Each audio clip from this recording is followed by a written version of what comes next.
Tous les salons moto ayant été annulés en raison du Covid, Motonet se rend chez chaque constructeur afin d'y découvrir leurs nouveautés 2021. À tout seigneur, tout honneur, nous sommes chez Yamaha Motor France, leader du marché tricolore, où nous allons découvrir en statique ces nouvelles motos et ces nouveaux scooters 2021. 2021 marque aussi l'entrée en application de la norme Euro 5 sur tous les 2 et 3 roues. Cette nouvelle législation entraîne de profondes modifications sur toute la gamme, avec des évolutions mécaniques pour évidemment réduire les rejets polluants, qui s'accompagnent souvent de modifications esthétiques et techniques, car les constructeurs en profitent pour faire des petites refontes. Certains modèles, eux, étaient pré-préparés pour Euro 5, donc finalement ils évoluent vraiment en douceur, parfois de manière complètement imperceptible. C'est le cas notamment des MT125 et MT-03 chez Yamaha, qui avaient déjà anticipé la norme en 2019, de même que pour le nouveau Tricity 300 que nous avons opposé cet été au MP3, qui était lui aussi Euro 5 ready. Cette nouvelle norme entraîne en outre une disparition de plusieurs modèles, notamment certains modèles cultes chez Yamaha, puisqu'on peut dire au revoir à la Super Ténéré 1200, mais également à la FJR 1300, séquence émotion, on l'imagine dans les commissariats et les gendarmeries. La Super Sport R6 quitte également le catalogue Yamaha, mais en fait, pas tout à fait, car de manière assez astucieuse et guidée par sa passion pour la compétition, Yamaha la garde au catalogue en configuration Euro 4, donc, uniquement pour un usage sur circuit. De cette manière, la moto n'a pas besoin de répondre à la nouvelle homologation Euro 5, ce qui est assez astucieux de la part de Yamaha pour tous ceux qui veulent faire uniquement du circuit. C'est l'occasion tout de même de constater la désaffection progressive et certainement définitive, hélas, de cette catégorie super sport, autrefois très disputée et hautement concurrentielle. Les moins de 20 ans ne peuvent pas s'en souvenir, mais nous avons connu cette époque bénie, entre guillemets, où les super sports évoluaient tous les 2 ans, voire même parfois tous les ans, entre les 4 japonais qui se tiraient une bourre effrénée et assez jouissive au demeurant, avec leur R6, ZX6R, GSX-R 600, etc. Aujourd'hui, il n'y a plus que la Ninja au catalogue en version 636 cm3. Pour combien de temps encore? Alors ça, impossible de vous le dire avec précision, mais on voit bien quand même que la tendance est plutôt de les faire sortir du décor, du paysage motocycliste. Dommage, mais c'est comme ça. Passons maintenant à ces fameuses nouveautés 21 de chez Yamaha, qui avaient déjà aussi anticipé la norme Euro 5 sur ses Superbike R1, mais également sur son T-Max 560 que nous avions testé l'année dernière. Et on ouvre ce bal des nouveautés 2021 avec la MT-07, le best-seller de Yamaha, la moto la plus vendue en France, un vrai carton depuis sa sortie en 2014 qui s'explique par un savant dosage d'ingrédients finalement assez simples, mais parfaitement mis en place par Yamaha. À commencer par son moteur, un bicylindre parallèle, super expressif, alerte dès les bas régimes, consistant dans les mi-régimes, avec suffisamment d'allonge pour se faire plaisir malgré une puissance limitée. Bref, du bonheur en barre que tout le monde est en mesure d'apprécier, d'autant que c'est un moteur qui se montre pas caractériel, même s'il a du caractère. Et ça, c'est un vrai tour de force de la part de la marque d'Iwata. Ce moteur, donc ce CP2, il est accompagné d'une partie cycle légère qui rend la moto hyper maniable, hyper accessible. Donc une moto qui va se guider du bout des doigts, car très légère, en dessous des 190 kg. C'est aussi pour ça qu'on la rencontre beaucoup dans les moto-écoles. Et l'avantage, c'est que, étant donné qu'elle est super amusante, c'est une moto avec laquelle on va passer son permis et sur laquelle on va avoir envie, derrière, de continuer l'aventure. Là-dessus, Yamaha a réalisé vraiment un grand coup puisqu'il dépoussière l'image un peu terne des précédentes motos de moto-école qui avaient une connotation un peu utilitaire, qui était un peu lourdote, pataude. Là, pour le coup, voilà, on a un truc fun avec lequel on va passer le plateau. Rappelons que le permis a considérablement évolué d'ailleurs ces dernières années et qu'on va avoir envie d'aller ensuite acheter en concession pour poursuivre son évolution de motard. Toutes ces qualités, la Yamaha MT-07 2021 les garde, tout simplement parce qu'en fait, elle évolue vraiment que par petites touches pour cette année. Alors, on comprend bien que le blason d'Iwata n'a pas envie de bouleverser les fondamentaux et comment l'en blâmer au vu de la réussite commerciale de son roster. Ça commence donc avec un moteur qui se met aux normes Euro 5, sans grand bouleversement, avec simplement la perte d'1,5 cheval et d'1 Nm de couple. Bon voilà, hein, force est de constater que ça ne va pas bouleverser la donne, et vu l'allant de la mécanique, qui soit dit en passant est extrêmement sobre par ailleurs, on se doute que ça ne va pas avoir une grande influence sur les relances énergiques de cette moto pleine de vie. La moto développe 73,4 chevaux, 67 Nm de couple, ce qui en fait de toute façon toujours des valeurs assez hautes, hein, assez conséquentes, on va dire, pour cette catégorie, notamment face à ses rivales désignées que sont la Kawasaki Z650 et la nouvelle Triumph Trident 660 qui arrive avec un 3 cylindres un peu plus costaud, mais ça c'est une autre histoire. La moto, elle évolue aussi sur un plan cosmétique, vous le voyez là face à vous, avec cette nouvelle optique, donc feu de... là à LED, un lenticulaire au milieu qui va jouer le rôle de feu de croisement. Ça lui donne un faciès intimidant, déroutant, séduisant. Ça, c'est les goûts et les couleurs. Ça ne nous appartient pas de juger de la pertinence ou non de ce design. Tout ce qu'on pourrait dire sans trop s'avancer, c'est que ce n'est pas particulièrement gracieux, mais il faut reconnaître à Yamaha le mérite d'aller jusqu'au bout de sa démarche de distinction esthétique propre à sa gamme MT, car toutes ces MT ont une gueule, la MT-07 ne fait pas exception. La partie arrière, elle reste globalement similaire à celle qu'on connaissait l'an passé, tout comme le reste, hein, d'ailleurs, hein, comme je vous l'avais dit, qui n'évolue vraiment que par petites touches. On note par exemple l'arrivée de nouveaux disques de frein plus grands, hein, pour améliorer le freinage de ce roadster. On note aussi l'arrivée d'un nouvel afficheur, qui est toujours de type LCD monochrome, c'est-à-dire sans couleur. Il est repris en fait à la version routière de cette MT-07, à savoir la Tracer 700, qui s'appelle désormais Tracer 7, que nous avons essayé l'année dernière et qui, elle, n'évolue pas du tout, hein, pour 2021, sauf qu'elle change juste de nom. Ce nouvel afficheur, donc je disais, il reste au format monochrome, il reste sur un format aussi allongé, rectangulaire, et il n'a pas de connexion Bluetooth. Alors j'en entends déjà certains dire « Comment ? En 2021, une moto pour les jeunes qui n'est pas connectée, grave erreur ». Bon, oui, c'est vrai, c'est un argument qui s'entend, évidemment, puisque aujourd'hui tout le monde a un smartphone sophistiqué dans sa poche, avec une super qualité d'image, un appareil photo de dingue, donc ça semble naturel de pouvoir un petit peu transposer tout ça sur sa moto, surtout quand on a 18 ans. Bon, moi je vous avoue qu'à la quarantaine, je m'en balance pas mal d'avoir cette connectivité et j'apprécie d'avoir un afficheur simple comme sur ce Roadster avec toutes les informations super lisibles, le rapport engagé, la température de l'air, la température moteur, une jauge à essence, le compte-tours, le compteur, 2 triples, la consommation. Le tout se manipule depuis le guidon pour faire défiler. Perso, je n'en demande pas plus, mais je peux comprendre, et c'est normal parce qu'il faut toujours aller vers le plus, qu'un afficheur couleur TFT serait le bienvenu sur cette moto dont la cible est effectivement très jeune. Fin de la parenthèse. Au niveau des autres évaluations de cette moto, on note l'arrivée de leviers noirs, gros changement, hein, et aussi une amélioration annoncée par Yamaha au niveau de la finition, de la qualité perçue de sa moto, qui effectivement à sa sortie en 2014 avait un côté un petit peu brut de fonderie. Yamaha avait un petit peu trop tendance à faire de l'entrée de gamme bas de gamme, on va dire, hein, sur la qualité perçue.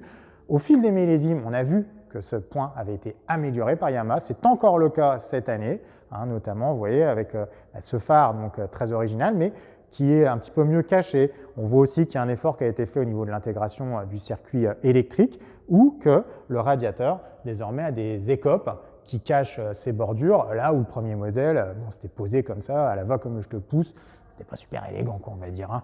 Bon, après, il y a encore quelques petits détails qui laissent, on va dire, à désirer lorsqu'on l'examine à la loupe, mais pour 7 299 €, on ne peut pas avoir une moto finie à la perfection, avec un super moteur et une partie cycle qui tient la route. Ça, c'est impossible. Si vous voulez ça, il va falloir mettre un prix supérieur. Donc, honnêtement, on va dire que le package est déjà très très réussi, d'autant qu'il s'accompagne désormais de clignotants à LED. C'est un détail, mais ça améliore à la fois la visibilité, la longévité aussi des ampoules, puisque les LED durent beaucoup plus longtemps que les ampoules classiques, et en plus c'est plus joli. 7 299 €, je vous disais, donc c'est son prix en 2021, soit une augmentation modérée de 200 € par rapport au modèle précédent. Donc, a priori, tous les ingrédients que je vous citais précédemment sont reconduits pour entretenir son succès.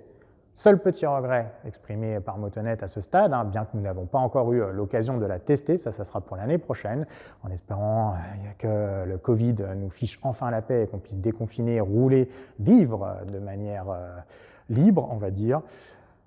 L'aspect sur lequel on a une petite interrogation, ça concerne l'amortissement de cette moto qui est le talon d'Achille depuis sa sortie. Yamaha fait des compromis pour maintenir le prix de manière extrêmement compétitive. Ce compromis il se trouve sur cette moto au niveau des suspensions, avec des suspensions un petit peu souples, notamment à l'attaque, avec une fourche un peu spongieuse. Et ça, on le perçoit notamment quand on l'oppose à sa rivale frontale, la Z650, qui elle a un train avant paf, rivé sur l'angle, rivé sur le bitume avec des entrées avant en courbe beaucoup plus franches. Là, ça n'évolue pas, donc il y a fort à parier qu'on retrouve exactement le même comportement. Donc, c'est-à-dire que quand on la cravache, la moto a tendance à libérer un petit peu de mouvement. Bon, est-ce que c'est dangereux? Non. Est-ce que c'est embêtant pour rouler vite? Non plus, parce qu'on a un bon moteur et globalement, la moto, elle tient sa ligne, elle a quelques mouvements, mais elle reste sur sa trajectoire. Et en plus, comme elle est extrêmement légère, elle n'est pas très difficile de lui maintenir les ordres au guidon, qui, soit dit en passant, s'élargit de 32 mm pour 2021. 32 mm, c'est quand même pas rien. Et on voit d'ailleurs que quand on s'assoit dessus, on a les bras davantage écartés. Je fais 1m75, cette nouvelle posture de guidon ne m'a pas dérangé outrageusement. Par contre, on peut s'interroger pour des motards et des motardes de gabarit un petit peu plus modestes, qui peut-être, eux, auront la sensation d'avoir les bras davantage écartés. Bon, ça c'est à vérifier lors d'un essai, d'un comparatif également. On vérifiera également si la moto a conservé telle quelle toutes ses autres qualités, notamment son format économique en termes de consommation d'essence, avec souvent des consos inférieurs à 5 litres, donc ce qui est quand même extrêmement bien, sachant que le moteur a une patate d'enfer. On termine en disant que cette moto, elle évolue aussi en version routière, vous la connaissez, c'est la Tracer 700 que nous avons essayée l'année dernière, qui était déjà, elle, Euro 5 ready, ce qui signifie que cette Tracer 700, elle ne connaît aucun changement pour 2021, sauf qu'elle change de nom, elle s'appelle désormais Tracer 7. Voilà, le double zéro, il est mis de côté. Sinon, c'est exactement la même que celle qu'on avait testée l'année dernière, donc avec là aussi beaucoup de qualité, davantage de confort, une protection grâce à une bulle et aussi une gueule singulière avec deux lenticulaires façon R1. Voilà, c'est une autre moto, un petit peu plus chère, mais qui vaut le coup d'œil et qui vaut le coup tout court. À la question de savoir est-ce que la face avant de la nouvelle MT-09 est aussi intimidante en vrai qu'en photo, la réponse est assurément oui. Regardez-moi un peu cette tronche avec ce phare lenticulaire au milieu, encadré de feux de position à LED. C'est un parti pris esthétique particulièrement puissant de la part de Yamaha qui pousse là clairement à l'extrême sa série des MT avec la MT-07 qu'on vient de voir. Là, la moto, elle est clairement presque effrayante, il y a un petit côté alien. Alors, pareil, tous les goûts sont dans la nature, certains vont aimer, certains vont détester, il y a un côté clivant, effectivement, c'est assuré. Maintenant, il faut avouer que le tout s'intègre plutôt pas mal sur cette moto qui, de toute façon, a un style bien particulier. Le seul petit reproche qu'on pourrait faire à ce stade, c'est le côté un peu fouillis en dessous de cette optique, notamment avec le klaxon qui est positionné juste en dessous, avec les cosses apparentes, les taurons de câble juste en dessous. Donc c'est vrai que quand on détaille, vu par en dessous, c'est pas exceptionnel. Bon, maintenant, objectivement, qui détaille sa moto par en dessous, mis à part des journalistes qui vont aller chercher la petite bête, il n'y a peut-être pas grand monde. Bon, on plaisante, mais le reste évolue à l'avenant. La moto, donc, elle bouge considérablement au niveau mécanique, notamment, avec un nouveau 3 cylindres reconfiguré qui cube désormais 42 cm3 supplémentaires pour 889 cm3 afin de passer les normes sans perdre en performance. C'est plus simple quand le moteur est plus volumineux, tout bêtement, tout en gagnant donc des chevaux et du couple pour afficher 119 chevaux et 93 Nm de couple. Le précédent tripat d'Iwata était loué pour sa souplesse, son punch, son énergie dans les tours, un moteur super alerte avec très peu d'inertie, très joueur, vraiment un monument de plaisir qui n'est pas sans évoquer les anciennes générations de Triumph, mais en moins linéaire. On se doute que théoriquement, ce nouveau moteur reconduit à l'identique tous les fondamentaux, en tout cas on l'espère. On espère aussi pouvoir vous répondre assez rapidement sur son comportement routier, savoir s'il a évolué dans le bon sens ou pas, parce que Yamaha s'est donné du mal aussi à ce niveau-là. On sent que la marque a entendu les critiques qui étaient souvent émises à propos de son roster, à savoir qu'il y avait un super moteur, hyper péchu, mais que par contre la partie cycle ne suivait pas toujours, notamment en termes de suspension. Le cadre périmétrique en alu perd 2,3 kg, ce qui est quand même beaucoup sur ce type d'architecture de châssis, tout en augmentant sa rigidité torsionnelle de 50% pour éviter les phénomènes de saucisse, même si la MT-09 en était quand même assez loin, reconnaissons-le. Les suspensions sont également reparamétrées, on imagine vers plus de rigueur, tandis que le train avant est modifié, peut-être là aussi vers davantage de stabilité. Ça sera quelque chose que nous aurons à découvrir, sachant qu'en plus la moto perd 4 kg pour afficher un svelte 189 kg en ordre de marche. Donc là, sérieusement, la concurrence peut commencer un petit peu à trembler. On pense notamment à sa rivale frontale de chez Kawasaki, la Z900, qui la devance dans les ventes, notamment en France, mais qui pour le coup, là, sur un point de vue dynamique, risque d'avoir un petit peu de fil à retordre. Il y a un match à faire, évidemment, qu'on ne manquera pas de vous offrir.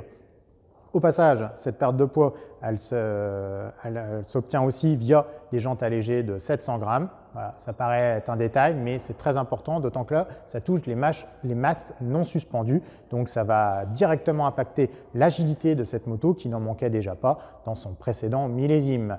Signalons également l'apparition d'un shifter désormais bidirectionnel, c'est-à-dire qu'il fonctionne à la montée comme à la descente des rapports où il n'est plus besoin donc de débrayer. Ça, c'est top dans le sinueux pour monter les rapports et rétrograder de manière éclair entre deux courbes, mais c'est aussi très bien en ville ou lorsqu'on flâne pour monter les rapports en mode feignasse sans débrayer.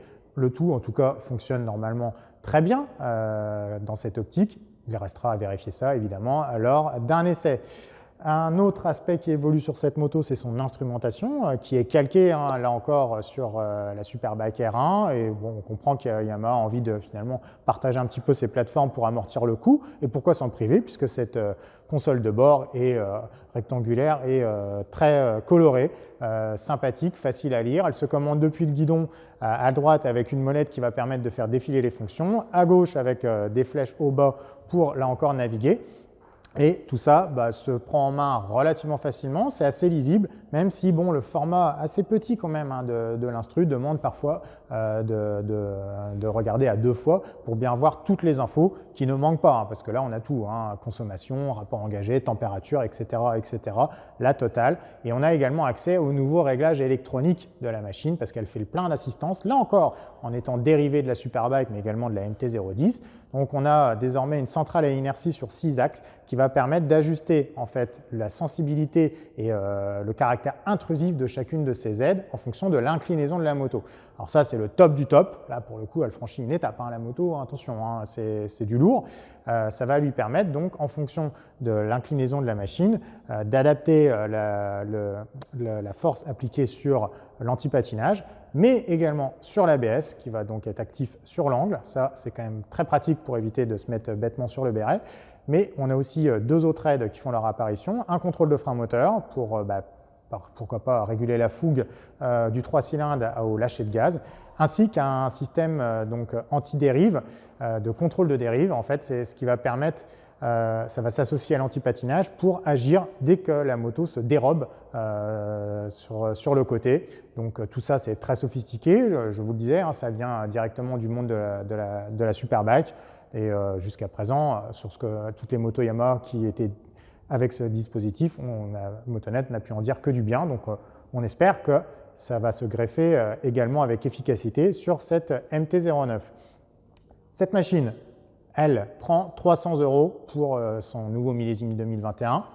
Au vu de toutes les améliorations apportées, au vu du contenu technologique supplémentaire, on peut décemment dire que c'est un très bon deal, une augmentation plutôt modérée. Rien que l'instrumentation TFT, on le sait, ça coûte bonbon. Donc là, avec le nouveau cadre, le nouveau moteur et tout ça, on voit bien que Yamaha a fait une compression de prix pour rester donc sous le seuil psychologique des 9 500 €. Elle se double, comme l'an passé, d'une version SP avec de magnifiques suspensions Öhlins et également un régulateur de vitesse pour 10 999 €. J'en profite pour vous dire que ce régulateur de vitesse de série sur la version SP uniquement se retrouve aussi sur la déclinaison routière, les Tracer 9 et Tracer 9 GT que je vais vous présenter de ce pas.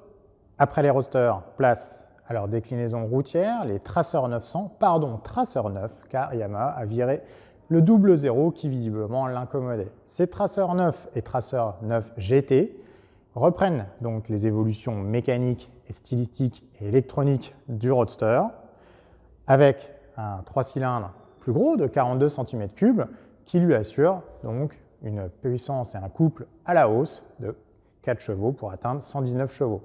N'en doutons pas, ça va améliorer les relances et le punch à bas et mi-régime de cette moto qui n'en manquait déjà pas, d'autant qu'elle s'avère plutôt légère dans cette catégorie avec seulement 213 kg pour la version standard et 220 kg pour la version GT qui, rappelons-le, emporte des valises, un shifter double effet de série et se dote cette année en plus de suspension à pilotage électronique.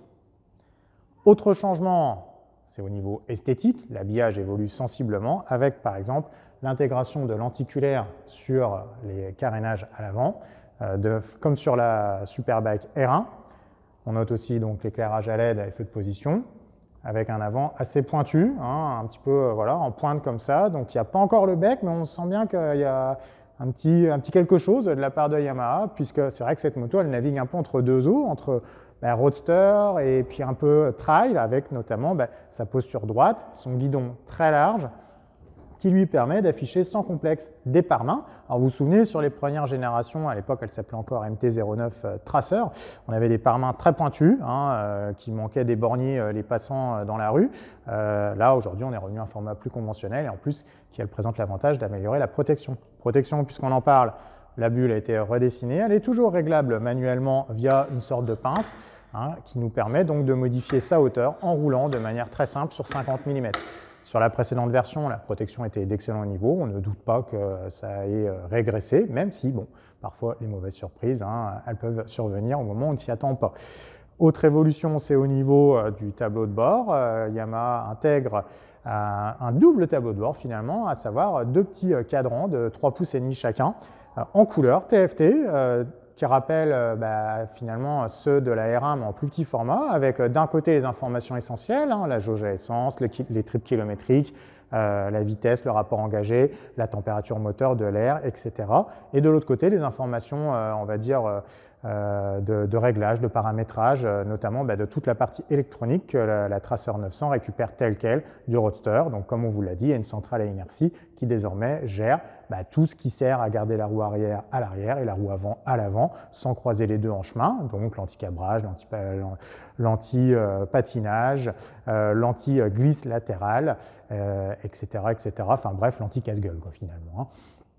Autre évolution notable sur cette moto, c'est sa hauteur de selle qui s'abaisse de 15 mm. Cette selle elle est toujours réglable manuellement, sans outil, et ça s'accompagne désormais en plus de cale-pieds à hauteur réglable sur l'axe vertical de 15 mm via des trous. Alors ça c'est vraiment très très bien vu de la part de Yamaha, parce que ça va permettre de configurer la moto à sa taille, à sa morphologie, parce que certains aiment bien avoir les jambes plus dépliées, donc ils vont pouvoir baisser les cale-pieds. D'autres, un peu plus petits, vont baisser la selle, augmenter la hauteur des cale-pieds. Bref, ces multiples facettes correspondent très bien à cette moto polyvalente qui sert vraiment à aller loin, confortablement, bien installée donc sur cette selle au format assez large. Le passager aussi bénéficie d'une assise plutôt épaisse, avec des poignées de maintien redessinées qui s'avèrent en tout cas à l'arrêt facile à prendre en main.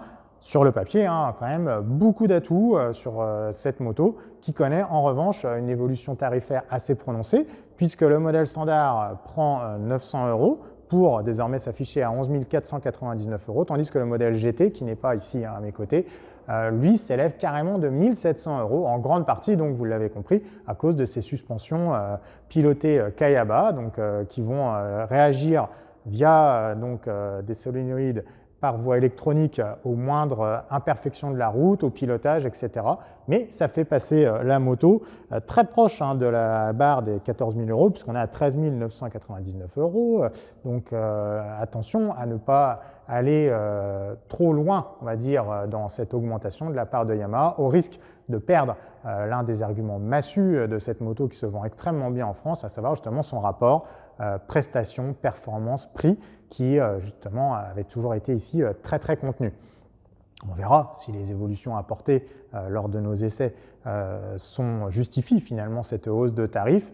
Toujours est-il qu'effectivement, il y a quand même du contenu supplémentaire, du contenu technologique. On a aussi davantage de performance mécanique et on a, on va dire, un restyling qui, pour le coup, ne manque pas d'audace, lui apporte effectivement une nouvelle identité, un petit peu plus de douceur par certains traits qui étaient auparavant peut-être un petit peu trop anguleux, peut-être un petit peu trop manga, donc peut-être pas forcément adapté, on va dire, à certains profils de motards. Donc, pour le coup, la moto, sans aller dire jusqu'à dire qu'elle sent bourgeoise, elle a quand même tendance à évoluer voilà, par petites touches vers une image, on va dire, routière, sportive, mais confortable. Je vous l'ai dit en introduction, Yamaha a fait évoluer son scooter best-seller T-Max 560 l'année dernière. Le Tricity sorti cet été est également passé à Euro 5, tandis que le Tricity 125, lui, reste à Euro 4 pour l'instant, mais devrait évoluer, selon nos informations auprès de Yamaha Motor France, au format Euro 5 en début d'année 2021. Mais il n'y a pas que ça dans la gamme scooter Yamaha qui est extrêmement large de par son statut de constructeur généraliste. Nous avons aussi le NMAX et le D-Lite qui évoluent pour 2021 de manière assez sensible en reprenant d'abord le monocylindre 125 Blue Core qui leur permet d'accroître leur performance tout en respectant la fameuse norme Euro 5.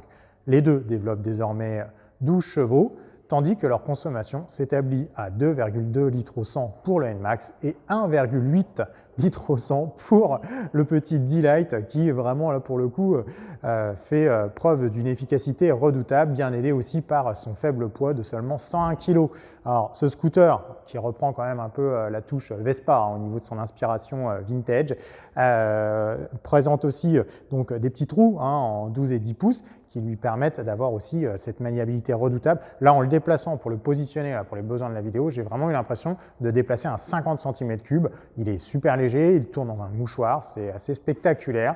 En plus, il a une bonne bouille, il est compact, il est petit. On comprend aussi qu'il rencontre un certain succès auprès de la clientèle féminine, puisque, rappelons-le, ce scooter peut se conduire avec un permis B, voiture, avec la formation de 7 heures, le cas échéant. Quant au NMAX, lui également, donc outre cette évolution moteur, il a un nouveau habillage ainsi qu'un châssis qui a été revu afin de pouvoir lui greffer un réservoir plus gros, désormais de 7,1 litres, ce qui lui permet d'avoir davantage d'autonomie, environ 300 km selon les savants calculs du blason d'Iwata. Et au passage, ce scooter étraîne aussi une instrumentation connectée. Donc c'est un premier pas, on va dire, de la part de Yamaha vers le full connecté, parce que là, pour le coup, on a vraiment des informations du téléphone qui sont retransmises directement au tableau de bord. Alors, on n'en est pas encore à faire apparaître vos textos et vos emails à l'écran. Espérons que ça n'intervienne jamais, mais bon, en tout cas, il y a des alertes qui vont s'afficher au tableau de bord grâce à une application qu'on télécharge, une application Yamaha qu'on va télécharger qui va permettre donc de communiquer entre le scooter et son téléphone, d'établir donc un lien. Et ça, il faut bien avouer que c'est dans l'air du temps, surtout pour un engin qui se destine aussi pour une clientèle jeune. Or, les jeunes, ils ont toujours un téléphone, ils ont toujours besoin d'être connectés parce que c'est comme ça la vie des jeunes.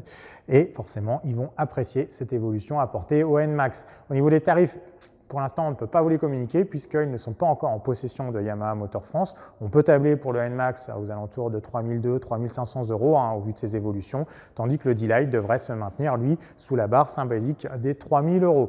Les deux arriveront en concession au premier trimestre 2021, ce qui va vous laisser le temps de consulter notre guide ultra complet des nouveautés 2021, moto, scooter, 2 roues, 3 roues, tout y est, toutes les marques, toutes les catégories, avec nos descriptifs et même nos premiers essais des motos et des scooters que nous avons déjà eu l'occasion de tester.